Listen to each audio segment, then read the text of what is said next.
wisdom, prudentia, justice, justitia, temperance, temperantia, courage. fortitudo. Applying ancient philosophy to modern life, this is the Sunday Stoic.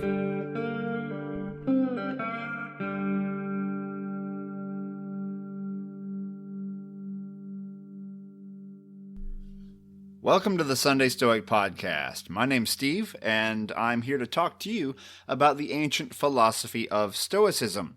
Stoicism, much like many ancient philosophies and religions, is a systematic way of living, a way of living that helps you to focus on what is important, to make progress as a human being, to live deliberately, and to use the power of reason to make the world a better place. And that's why I like this philosophy. Over the last several episodes, we have been moving through a classic work in the field of Stoicism, and that is the Enchiridion, written by Arrian, a student of a philosopher known as Epictetus. Today we are going to talk about chapters 40 and 41, and we're going to focus on the concept that we are what we pay attention to, or we are what we value. And that's something we need to think about as we prioritize our lives. I want to thank Ian for supporting the Sunday Stoic podcast on Patreon.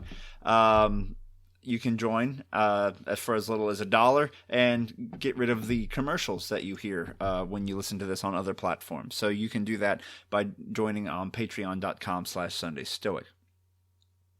I want to thank Simon Drew for joining me on an episode a few episodes back. That was nice to have Simon on the show. I've been on his show a few times. It was nice to have him on board. Hope you enjoyed that episode. I myself just got back from a nice trip to Michigan for vacation, and I'm planning on trying to book a flight back to my family farm there in Ohio again in in October. So I drove up there, saw my grandma, went up to Michigan, had a great time. Now I want to go back because she turns 100 years old in October. And I don't know if you all remember this, but a year or two ago, a whole bunch of you, I think it was last year, called in and wished her a happy birthday. So if anyone wants to wish Grandma Emily, whom I've talked about many times in the past, she was born in what is now the Czech Republic in 1921. And her family, her mom and dad left, and she was all on her own. Well, not on her own as a baby, but she was without parents, living with a grandma. And then she got on a boat when she was 7 years old and sailed to America. And once again, without any family with her, she just got on a boat. I think the Red Cross looked after her. And she met her dad for the first time, at least that she could remember ever seeing him.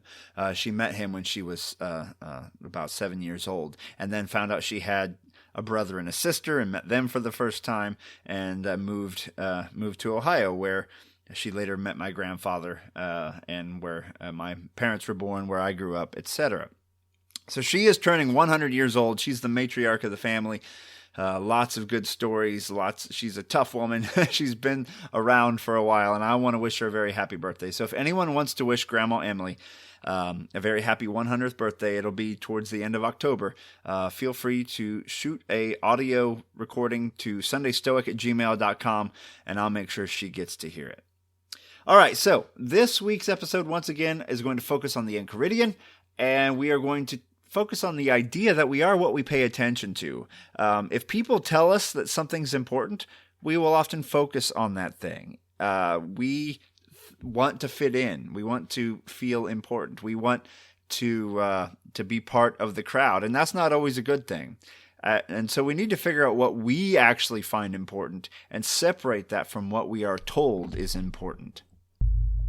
Chapter 40. Women from 14 years upwards are called madam by men. Wherefore, when they see that the only advantage they have got is to be marriageable, they begin to make themselves smart and to set up all their hopes on this. We must take pains then to make them understand that they are really honored for nothing but a modest and decorous life. Chapter 41. It is a sign of a dull mind to dwell upon the cares of the body, to prolong exercise, eating, drinking, and other bodily functions. These things are to be done by the way. All your attention must be given to the mind. In the first reading, Epictetus talks about women of the era. When they reach the age of maturity, they are called madam, and they are seen by the public essentially as marriageable women now, and they realize that with the power structure that they're living in, that's what they need to do. That's what they're expected to do, is to become marriageable. So they begin to dress in such a way to look more marriageable, I guess, and to act in such a way as to be marriageable. And they see that they are valued in their society as pretty much the only thing they're valued for is their ability to marry and produce offspring, is the way Epictetus makes it sound. But he says that we need to put a stop to that, to make sure they understand that they are truly valued for their character, for the way they live. And so, first of all, you could come at this from a lot of angles, like what was the view of women in the society at the time. I'm going to leave that to the experts. But the way I read this one, it's think about, what do people value you for? What are you valued for? As just a cog in a machine, and therefore you do your best to be a cog in the machine?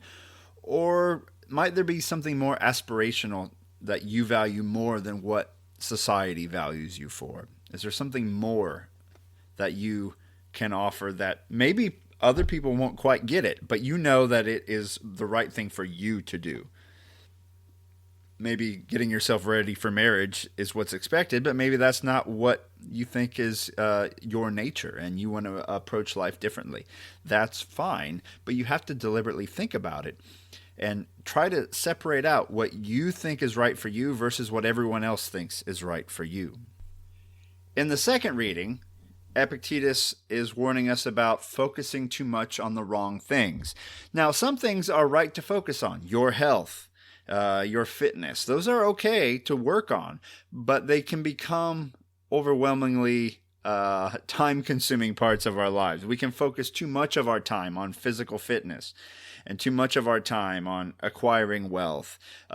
We become what we focus on, and becoming a gym rat is not a very interesting life. It's not a very useful life, typically. So, not that you can't do things outside of the gym, but if you're devoting all your time to thinking about yourself, focusing on yourself, and on your physical appearance, which is going to diminish over time anyway, we can spend time in the wrong ways. Once again, not saying that we can't spend time on this, but we want to do it in a metered way, in a restrained way, in a philosophical way. So he warns us about spending too much time in the wrong places. Once again, we can worry about what other people think of us, what they value from us, and we can go the wrong way, do the wrong things because we're worried about what people want us to do. But we can also trick ourselves into focusing on the wrong things and valuing things, or overvaluing things, let's say, like physical fitness. It's valuable, but we can overvalue it. Acquiring wealth, we can overvalue it and neglect other important parts of being alive. Now, what Epictetus thinks is the most important thing for us to focus on in terms of our own character and our own improvement is our mind. And I think exercise of the body can be tied in, of course, to exercise of the mind. It's overcoming it's training your mind to not resist when you want to do something difficult. It's improving circulation to help improve the mind as well. So these things can be tied together. But he wants us to focus on improving the mind. And I don't know how much we have from the Stoics in terms of what that means. Studying the Stoics is one thing, but of course reading the quotes of dead guys only gets you so far. It's applying it to life, learning from your mistakes, improving, and change, and monitoring how you're doing through journaling and self-reflection. So we become what we value.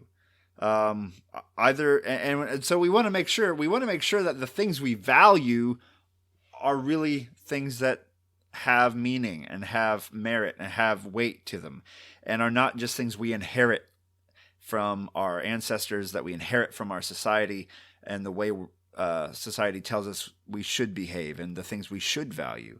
We need to reflect on that.